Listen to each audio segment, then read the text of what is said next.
What comes to mind when you think of Saab? Maybe their sleek fighter jets or their turbocharged cars? But did you know Saab once made a true sports car? Yup, you heard that right.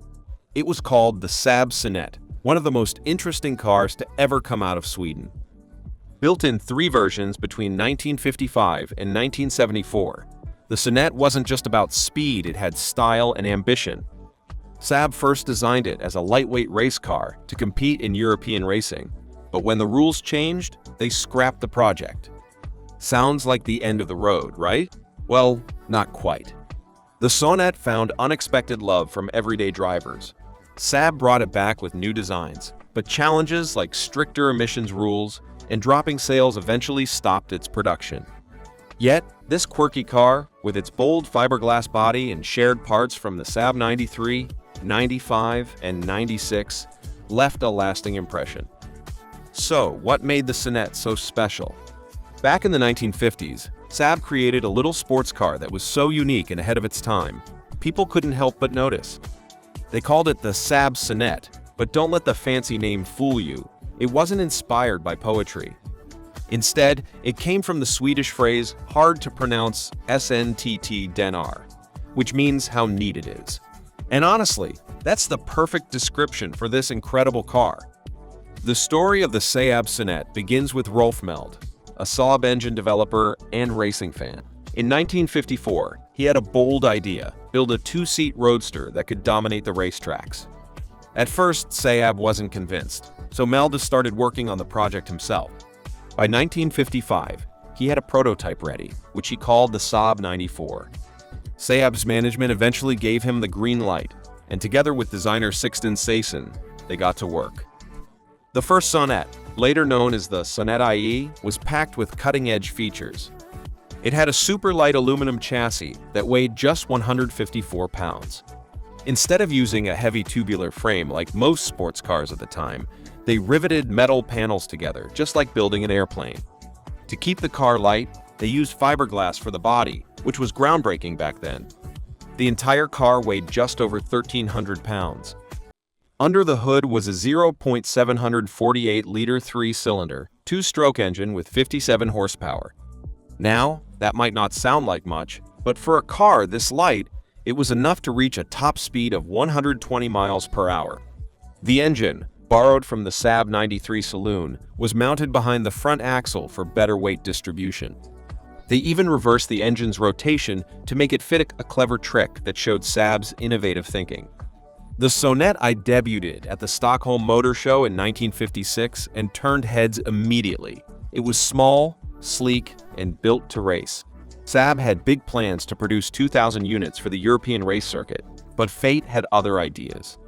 Racing rules changed, allowing modified production cars to compete against purpose-built race cars like the Sonett. Suddenly, the project didn't seem so practical. Only 6 Sonett I prototypes were built between 1955 and 1957. Each one was handcrafted, and all were right-hand drive. The first prototype, nicknamed Number 1, became the blueprint for the others. Today, these cars are incredibly rare, with only 5 still in existence. If you're lucky, you might see one in a museum or at a classic car show. So, why did Saab abandon the Sonett? It wasn't because the car wasn't good, it was brilliant.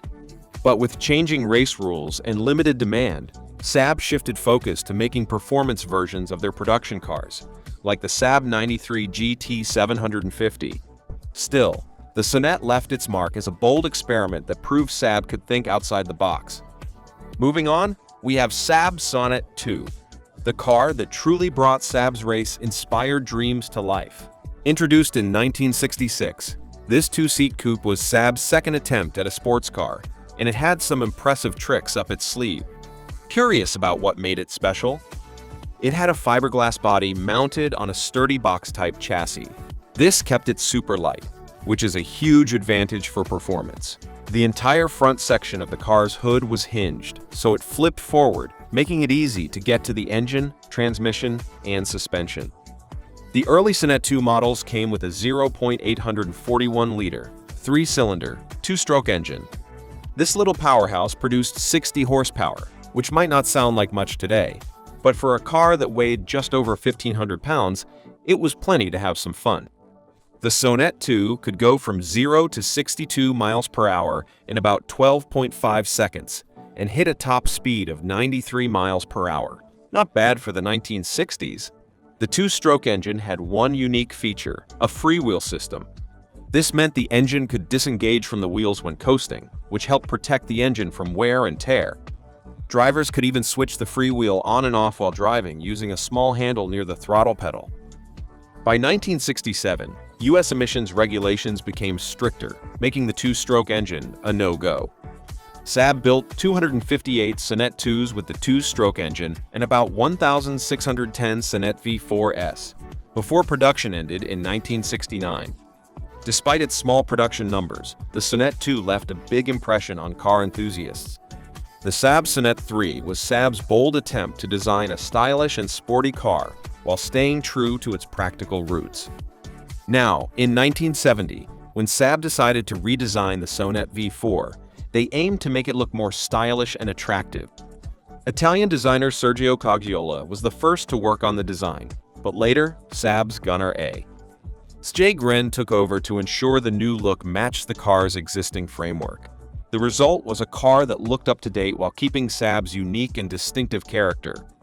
The Sonett III ditched the bulky hood bulge from earlier models, replacing it with a small pop-up engine cover.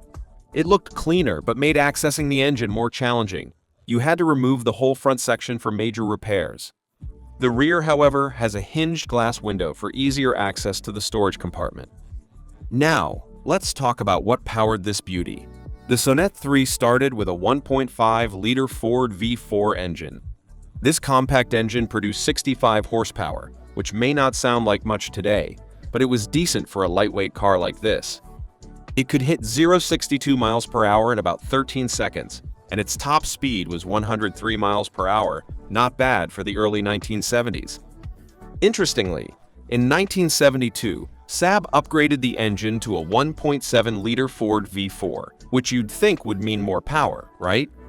Not exactly.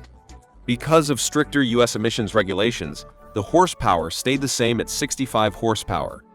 Even so, the slightly larger engine gave the car smoother performance and better torque, making it feel peppier on the road. One of the coolest features of the Sonett III was its drag coefficient of just 0.31. This sleek design helped the car cut through the air efficiently, improving its performance and fuel economy. A higher differential gear ratio also gave it longer legs on the highway compared to Saab's other cars, allowing it to reach that respectable top speed. The engine sat up front, mounted entirely ahead of the front wheels. This layout was unusual for a sports car, but Saab loved front-wheel drive for its stability and ease of handling in slippery conditions. The Sonett III wasn't trying to be a muscle car. It was about nimbleness and efficiency. The lightweight fiberglass body helped keep the car's overall weight down to about 1,900 pounds, which gave it a playful, responsive feel behind the wheel. The transmission was a 4-speed manual, and Saab switched to a floor-mounted shifter for the Sonett III to appeal to American drivers. It even had an optional air conditioning system, a rare feature for small European sports cars at the time. Sadly, the Sonett III faced tough competition and challenges like the 1973 oil crisis, which made gas-guzzling sports cars less appealing. Sales dropped, and Saab ended production in 1974 after building just 8,368 units. But despite its short run, the Sonett III left its mark. It was a car that dared to be different, blending sporty looks with Saab's practical engineering. Wouldn't you love to see one on the road today? The hidden headlights, quirky design, and unmistakable V4 growl make it a car that still sparks curiosity and admiration. Who knows, maybe one day you'll spot one cruising by, reminding everyone that Saab knew how to think outside the box. Now that you're familiar with all these Saab engines, which one impressed you the most and would you like to own? Share your thoughts and experiences in the comments below. We'd really appreciate your subscription to help our channel grow, and don't forget to hit the bell to stay updated. Until next time, stay safe, everyone.